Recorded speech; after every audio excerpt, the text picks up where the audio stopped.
Welcome, ladies and gentlemen. I'm your host, Kyle Miller. Welcome to the show. I'm excited to bring you stories and insights from entrepreneurs and people, or thought-provocative, from people all around this town.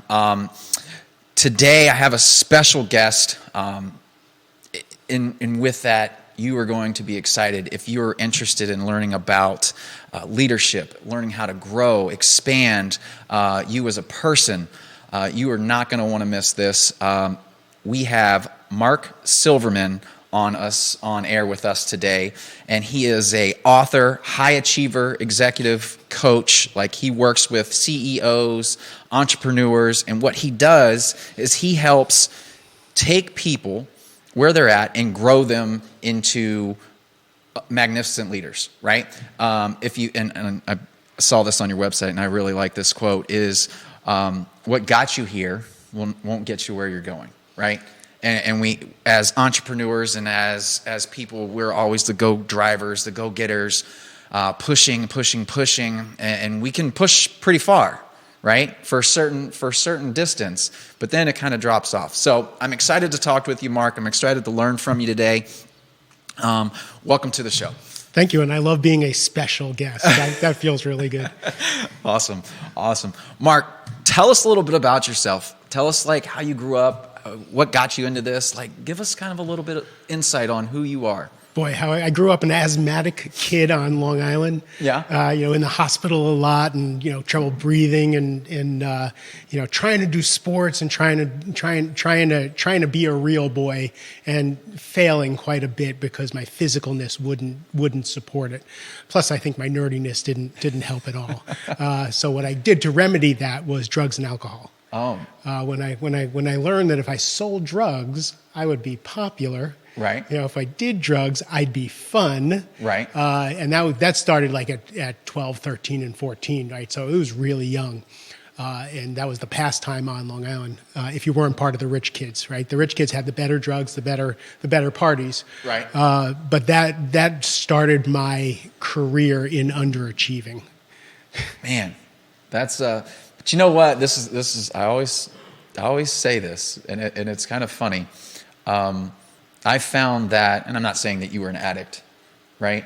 But, I was. Oh, you were an addict. I ended up homeless. So this story has a happy ending, but it has a pretty rough middle. But what I found is the people that can go from having the addiction, right, Mm-hmm. and turning that into a positive. So if you're out there, you have an addiction to something, right, something negative that's in your life. These are the individuals, these are the people that can really drastically change their life if they find that different high. Right? If they find that different thing that clicks with them, that they like and they enjoy, and that's actually a positive thing in their life, their lives drastically change. Drastically. Always. The charisma, the energy it takes to be an addict, the energy it takes to destroy your life in that fashion, if you turn that energy into something positive, and usually, like for me, I think I became wildly successful because I was making up for all those years that I was destroying things. Right. Right. I wanted to be something completely the opposite. Right. I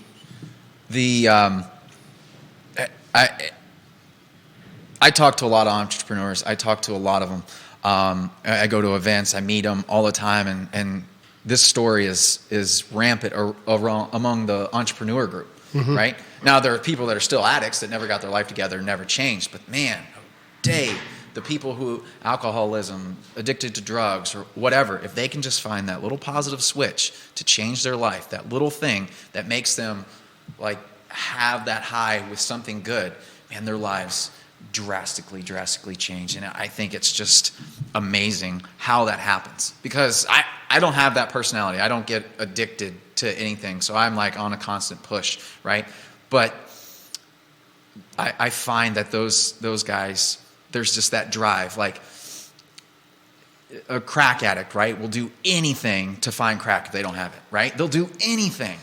But they turn that into a positive. They'll do anything to be successful, anything to be positive, anything to grow and expand. And that's just, it's crazy. I just see that in the mind. There has to be, have you done any research on how that works in the mind? I have actually. I've actually done a lot of research on how that works in the mind. A lot of it, though, again, all of it came clear to me when I was diagnosed in my 40s with severe ADD. So we went to have one of my sons tested because he was struggling. So we said, let's get the whole family tested so he doesn't feel stigmatized. And the doctor was like, you know who's off the charts, and I don't even know how he functions. And I'm pointing to my wife at the time, and she was, Dad, how do you even function? I'm like, I don't know what you're talking about. I took one Adderall one time, and I was like, this is how people think? Right. And then it made all the sense in the world why I couldn't pay attention, why I was always chasing that dopamine high. Because that's a big piece of addiction, is chasing that dopamine, chasing that high. So for me, translating that into business, I always have to be on the edge. I always have to be doing something that scares me a little bit. It has to be on the outside of my comfort zone, or I'm bored out of my mind. I complain about it all the time. Why am I always out on the edge of my sword? But it's where I seem to push myself all the time, and that's where I shine. When I'm a little scared, it's a little too big, and then the energy is up. And I can accomplish things I didn't think I could. It's kind of like that life or death. It's not really life or death, but it's like, it just pushes us on the edge. Like, and some people don't like that. I like to live there because I'm like, what's going to happen? It kind of keeps us on our toes, thinking like, we're always on our toes. We're never sitting back and relaxing and just going, this is just the way it is, and going through life. We're always, okay, what else can we do? Who else can we help? How else can we improve our lives, right? Well, society is doing everything it can to dull us. Right. It's doing everything it can to pacify us with enough streaming services to keep us entertained. Right. With, let's do wine. Wine is alcohol, right? So, but it's wine, so it's refined. Food, fast food, all the things we do to numb ourselves because of not being able to deal with what's happening in the world. So for me, I can either fall prey to those things because, again, I have an addictive personality and I love French fries, right? Like, I love chocolate. But I have to keep myself focused on what I'm creating rather than the fallbacks. I 100% agree with you as far as how people are, what society is doing. They don't want us to be high achievers. They don't want us to be striving. When I say they, there may not even be a they. It's just the way things have kind of grown. We made TV dinners to make things easy. Right? Nobody was nefarious about TV dinners. It turned into something that wasn't so good. So when you watch a baseball game, every single commercial is for things that will kill you. No doubt. So cool. So, all right. 27 years old and you're homeless. So you've gone through this addiction. We've talked about that. Now you're homeless. Like, this is where it gets you, right? The drugs, alcohol. This is where all my counters went to zero, as they say in the rooms. I just couldn't hold it together anymore. I was I was bartending, waiting on tables, doing things, moving around the country. And at one point, I just got thrown out of where I was living, and I had nothing left. I had nothing left on any credit cards to get myself a place to live. And my brother lived in the Washington, D.C. area. He owned a bunch of the most famous restaurants in D.C. And back then, this was 1989, so there was no Venmo. There wasn't even an internet, right? So I was trying to borrow some money from him. There was Western Union back then. And we couldn't, so I was living in my truck. So he said, why don't you just drive to D.C. and stay with me for a couple days? So I came to D.C., and the thing that I noticed about my brother and his friends, it was really weird. I hadn't seen them in years because I didn't talk to my family for 5 years. I noticed all their heads were really small. Like, all my brother's friends' heads were just small. And then I realized they were all bodybuilders. I had never seen my brother all bulked up like that. They were all like bulking up because they were all in AA and NA, and they were all sober, and they were taking that addiction and putting it into the gym. And the first thing I thought of was how weird they all looked. And so when I got here, my brother said, "Look, you can stay with me." He says, "But you got to go to the gym with me. You're going to run with me and my friends." I couldn't run. Like, running was not a thing for me. And you're going to enroll in college. So I got a job at the Four Seasons waiting on tables, got myself some benefits, health insurance, enrolled in college, and slowly step by step, surrounded myself with really good people, put myself in the pocket of AA and NA and all my brother's friends. And, so they got me sober. So, each year took a couple more classes, until I started building a life. Right. Met my wife in the rooms, and we wound up getting married. And when we got married, I said to her, I'm in my 30s by this time. I said, I may not ever be anything more than a waiter. And she came from a pretty well-to-do family. And I said, this may be it. And she says, I trust you. I'm okay if you're a waiter. It's fine. And my father worked in restaurants. So that was my life. That's the only life I knew. Right. What happened was kind of a surprise to all of us. I took a test on what aptitude I had to do, what could I possibly do with my life? And it said you could either be a lawyer or a salesman. It's been 5 years and I still haven't gotten an undergraduate degree yet. I'm not going to be a lawyer. Salesman. And it also said writer, which I don't know. I didn't know that was in my future at that point. Right. But I went and took an opportunity to take a sales job. So I went out, and back then when you used to sell copiers, you would go around from office to office and knock on the doors and sell copiers that way.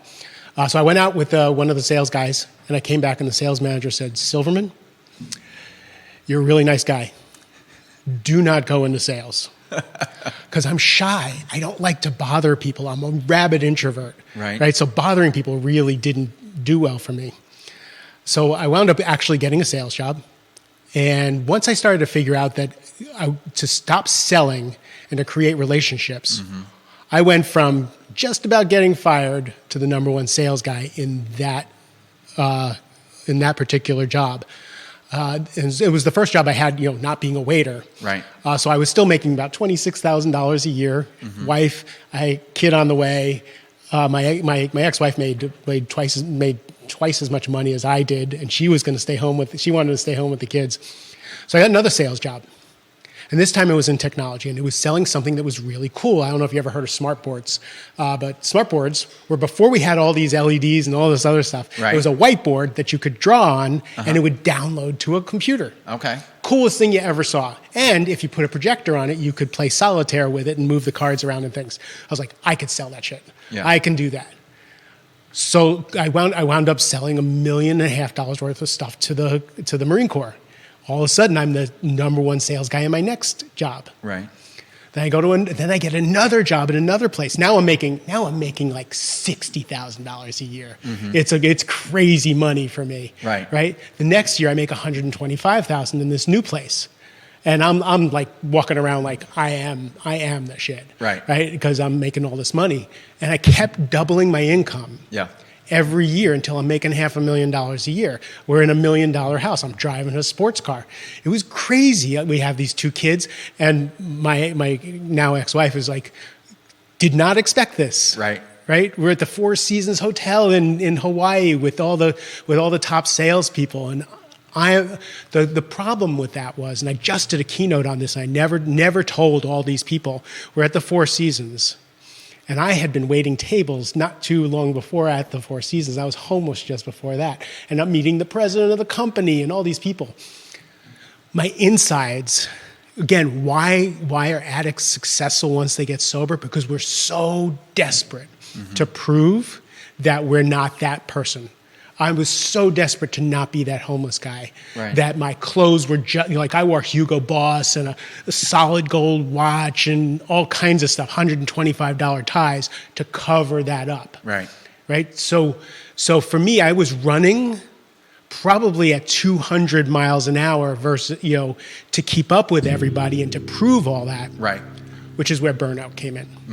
Right? So we're living in the $1 million house, everything's going on, and then all of a sudden, it's this midlife, the midlife crisis thing comes up. It's what got you here won't get you there. Yeah. Right? Anybody in their late 30s or early 40s to 50s, right? Well, what happens is the wheels start coming off the bus. You're either dissatisfied with your relationship with the person who you loved for the rest, for your whole life, or I'm in the wrong career, or something's just wrong. Right. And for me, the cracks were I didn't belong and I didn't do my inner work. So my marriage started to fall apart. I started having panic attacks. And stone cold sober, all of a sudden I couldn't sell anymore. I couldn't do anything, and I started getting sick all the time. So everything fell apart. I'm 48, 47, 48 years old. I'm 61 now. Okay. So I was about 48, 49 years old, and it all falls apart. I'm separated. I'm living in an apartment all by myself. I'm having panic attacks. I'm having hives, and I'm really sick. And I don't know what's going on. Now, given what I do for a living, I know exactly what was going on.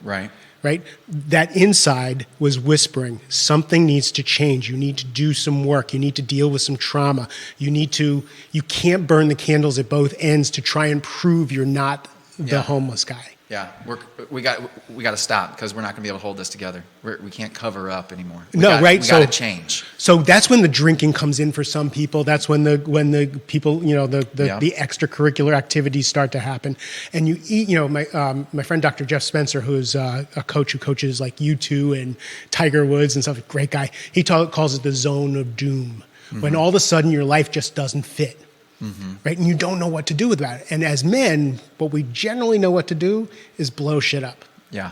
We're good at that. Either our health, our relationship, our finance, our job, something's got to give so that we can right the ship to whatever we don't know is wrong. And that, for me, I was so committed to not being the homeless guy and being the good guy, because I was the bad guy for so many years. Right. That I couldn't even blow things up. Like, I just held on and the cracks just came around me. So what happened was my career was in the toilet. I was losing weight and I was sick as a dog, and they would diagnose me with all kinds of stuff, and I thought I was going to die. I figured, if I'm going to die, I need to do something for my ex-wife and my kids, because I love them dearly, and I wanted to show them what you do when tragedy happens. So I was sitting in a doctor's office parking lot, and this guy says, Stu Middleman, who's this ultramarathoner, he says, everybody can run. We're bipedal. We're supposed to run. Right. I couldn't run a mile. I was so sick. But he says, everybody could run an ultramarathon. So I called him, and I said, can you coach me? I need to run the Marine Corps Marathon. And he's like, what do you run now? I said, I can't run a mile. I don't run. I have back problems, all kinds of stuff. And he says, okay, you can do it in about 2 years. I said, no, I need to do it in October. This was 9 months away. Right. Because I'm going to die. Yeah. Can you train me? So I decided I was going to run the Marine Corps Marathon. I was going to make $1 million to leave my kids. I was going to give $60,000 to charity just to make up for screwing up again. Right. So I started training, and this was when Facebook was first starting to come out. I started raising money for charity and stuff. I got a new job. And this is a really cool thing, is when you're doing extracurricular activities, that creative stuff like training for a marathon or artwork or a charity work, your career tends to lift with those other things, with those extracurriculars, right? The creativity and all that. All of a sudden, I'm selling. Right? I make the $1 million that year. It took about 18 months, but I made the $1 million. Right. Ran the Marine Corps Marathon an hour faster than Stu thought I could do it. Right. And I gave the $60,000 charity. I wrote all the checks out with my sons. So that's amazing. And I don't want you to stop, but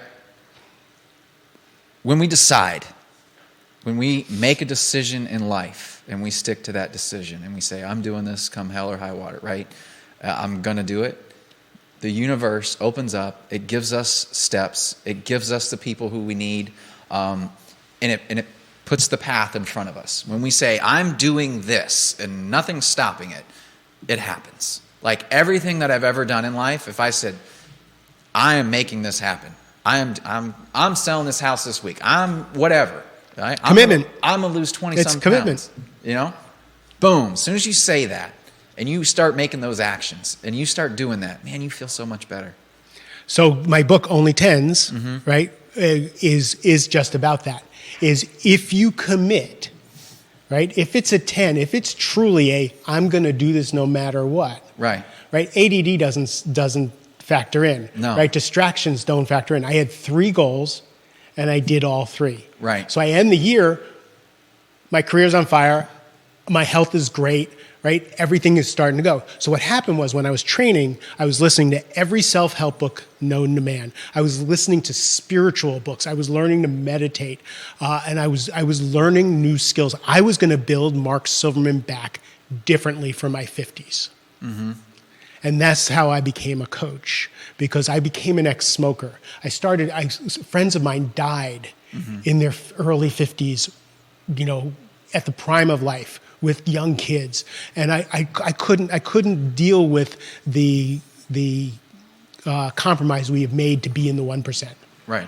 And I watched people falling apart, and I was like an ex-smoker. And I just had to teach people, you can do this differently. You don't have to kill yourself to be rich. You don't have to kill yourself to be successful. You can do it in a different way. And then accidentally, I found out about coaching. And it was my ex-wife who said, I've been telling you for years that you should teach people what you do. Yeah. We didn't have a name for it. We didn't know what it was. Right.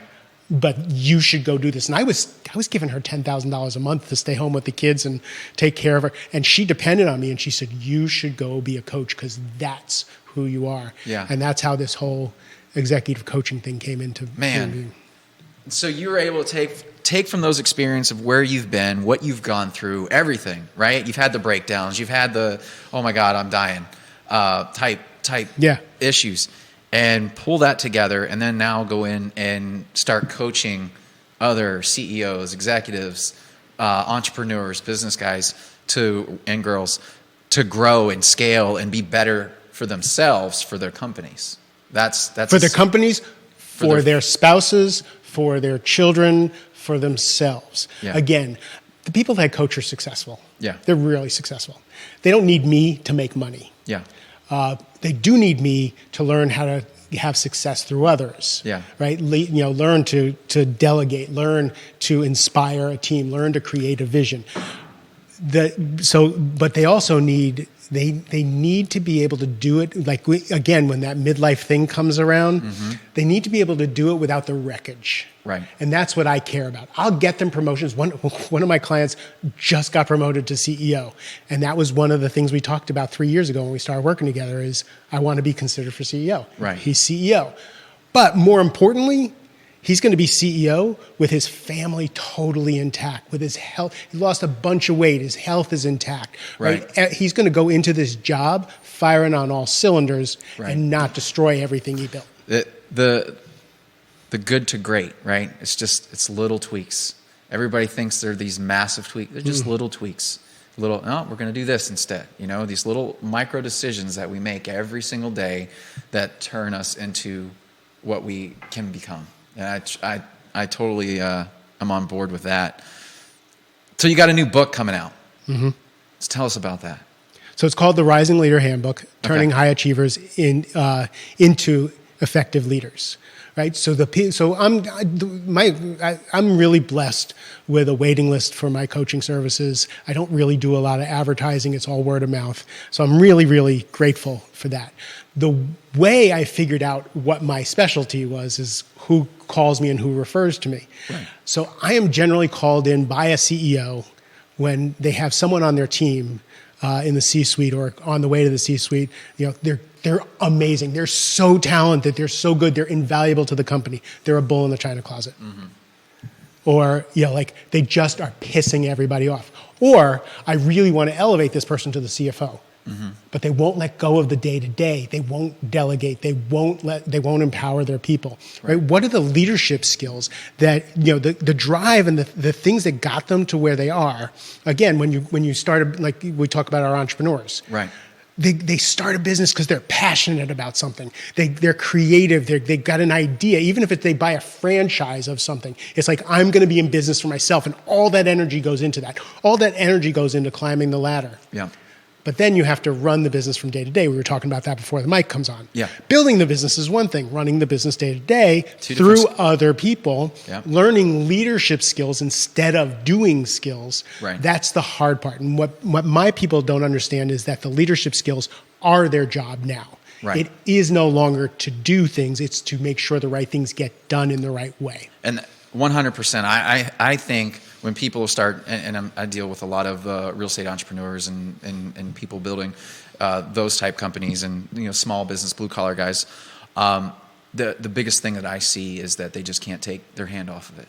They cannot delegate. They cannot say, all right, I'm hiring this person to do the job, and then like empower that person, give them the skill sets, give them, take some time, spend some time with them and tell them, hey, this is how we do the job, X, Y, Z, and put them through a training program that they need to have. There's no good help out there. Okay, there is good help out there. You just got to find it. You got to train it. You got to cultivate it. You got to bring them up through the ranks. That's how you get good help. Somebody's just not going to come in off the streets and know exactly, what and how to do your system and process the way you want to do things. The biggest thing I hear in the small business and blue collar guys is, nobody does it like me. It's quicker for me to just do it. It's just quicker. Yeah, it's quicker for me to do it. Yeah. Okay. That's one job. What happens if you want to have 50 jobs going at the same time? You're just going to go out and do all 50? That kind of gives them that look, right? But it's so imperative to be able to grow, scale, and empower. I was interviewing a guy named Jefferson K. Rogers. He owns a window company, and he said he was gating the success of his window company because nobody could do things as well as he could, right. And he was just driving people really hard, and nobody could do anything as good as he did, until one day he realized that if someone could do something 80% as well as he could, right, and then he could get 5 people to do something 80% as well as he could, he now scaled himself. Right. He could then coach them and teach them to get that other 20%. Yeah. But he realized that nobody was going to be able to do it the way he was, and that was okay. Yeah. And that eventually they can coach. And then again, it's the surrender piece, right? It's the attitude adjustment that, yes, it's quicker to do it yourself. Yes, you might close that customer more easily than someone else. Yeah. But if you're going to have leverage, if you're going to not be a slave, your job is to take that extra time to coach, mentor, teach. And I just learned something new about from the military. Right seat, left seat, right? So the superior officer is in the driver's seat, right? And you put the guy learning or the woman in the passenger seat. Okay. You shadow me, watch what I'm doing. Right. Now we switch. Yeah. You go, but I'm going to be there. Right. Right? Yeah. And eventually you get to drive the Jeep yourself. Right. Right? And it's painstaking and it takes so much work and patience and all that. But what you have at the end of the day or the end of a year or two is a team where you and your family can go on vacation and things work. Exactly. The part where the other thing that I hear with that group is they talk about how they don't want to train somebody because then they're going to go off and do it on their own, right? That's like the worst thing that I've ever heard, because if you don't train them to do it right for you, right, you're going to have more issues, and you're going to have more work. You train these guys, if they leave, great. If they don't leave, it's even better, because if you can build a community and a culture in your company through good leadership, they're not going to leave. Where are they going to go? They might go start their own company. Okay, great. That's just somebody you can refer business to, or they can refer, and keep those relationships. Because I truly, and you said when you got into the business and relationships was the key to selling. I truly believe that, and I think there's so many different ways to go off on that. And when somebody leaves, when somebody goes out on their own, support them, because you never know what's going to come back. Right. But one will leave, 2 will stay. Yeah. 1 will leave, 3 will stay. Yeah. Because you start when people are taken care of, when people know you care. Yeah. The loyalty that and then even the people who leave, right, are loyal to you because you gave to them, right? Right. You weren't from a scarcity mindset. Right. There's an abundance for everybody, and if you go for it's such a better life to think from abundance than hoarding skills, hoarding. If again, and in big companies, they pay for school, they pay for certifications, and yes, people leave with those things, but more people stay, and they're more loyal, and they're more trained. Yeah, I love it. So, what do you think is the most exciting thing for you with your clients? When you see your clients have success, like, how does that make you feel when you're going through and coaching them, and the struggles that they go through, right? What they've overcome as individuals. How does that make you feel? So I'll tell you a story. I coach two executives in one company in another country, and I was visiting the country and visiting them, and they wanted me to go out to dinner with their wives. So we go out to this swanky restaurant. It was really nice, and the wives start talking to me, and they say, "We know what you did for our husbands' companies. We know what you did for them as businessmen and leaders, and that was great. But we want to tell you what you did for them as men, as husbands, as fathers." And they started telling me how different they were. Yeah. I'm in this restaurant bawling my eyes out because that's what I care about. Right. That's the success to me is a byproduct to building a life. Right. So when they tell me that their boss chewed them out up and down, left and right, and they were able to relax over the weekend because they knew it was about him or her, not about them. Yeah. Right? When they finally make that connection that anybody, and I'll give you the secret. Yeah. If anybody's yelling at you, anything over a 4 or 5 in anger on a scale of 1 to 10, you're no longer there. If they're a 3 and they're pissed off about something, yes, you probably screwed up a sale or probably did something and they're just a little frustrated. Right. If it's more than a 4 or 5, Yeah. it's their childhood trauma. It has nothing to do with you. You're no longer there. Once you get that and someone rages at you and you realize that you're not even standing in front of them anymore, they're fighting with a ghost, you're free. And the person who's grounded and centered in any given situation is the one who has the power. Right. 100. Whenever I get in arguments or whenever that happens, I just sit there and let them just go on. Okay, what, you done? What? I can already tell. I would not argue with you. But it's so true. It's so true. It's that childhood trauma. I talk to my wife about this type of stuff because she's done more of the healing. For me, I've never really read books on this. It's just all come from within. It's just kind of like, or just having conversations and just listening to people. But it's all kind of like, why do I do the things that I do, right? I think about those things. My mentor, he says it's the thoughts on the thoughts, right?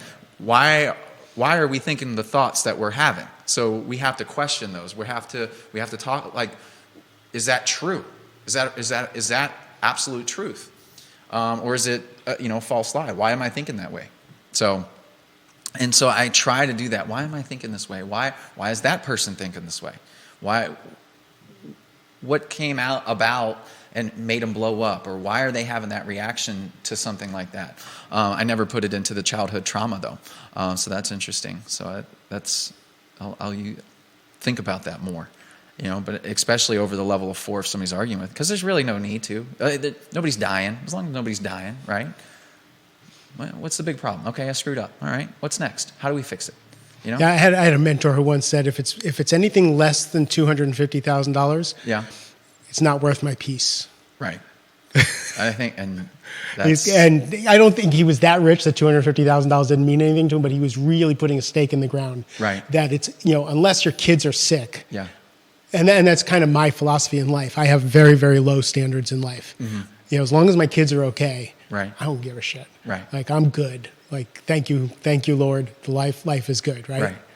Right. My team will send out an email or do something wrong or do something messed up, and I'm like, all right. I never get mad.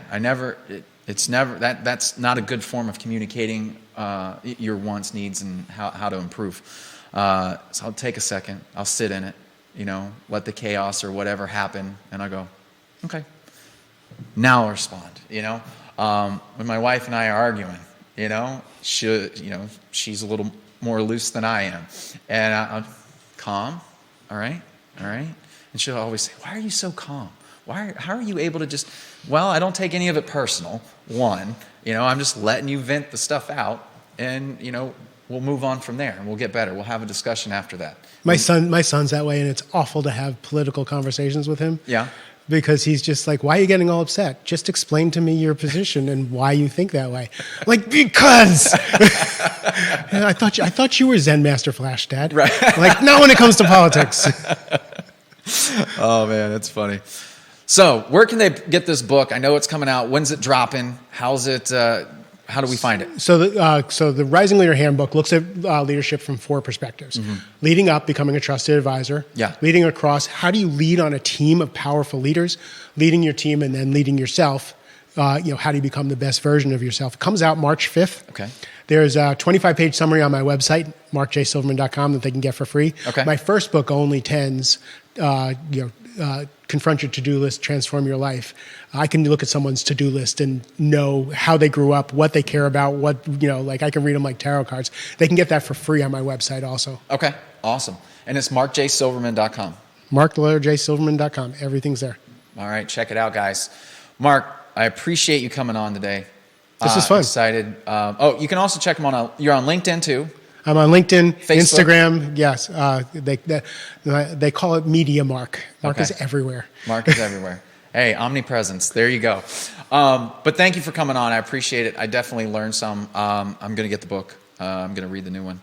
So that's exciting. It'll be the first one I think I read on this subject. So I'm excited about that. And definitely this conversation. I really do appreciate you coming on and teaching us some stuff. Thank you. Appreciate it. Thank you, guys. Today, awesome show.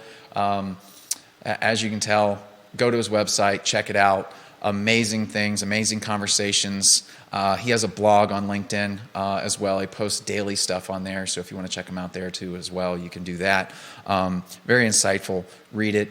And definitely bring in some thoughts. So make you think a little different the way that you currently do and improve on your daily life. But thank you guys, and until next week, I appreciate it, and I'll see you then.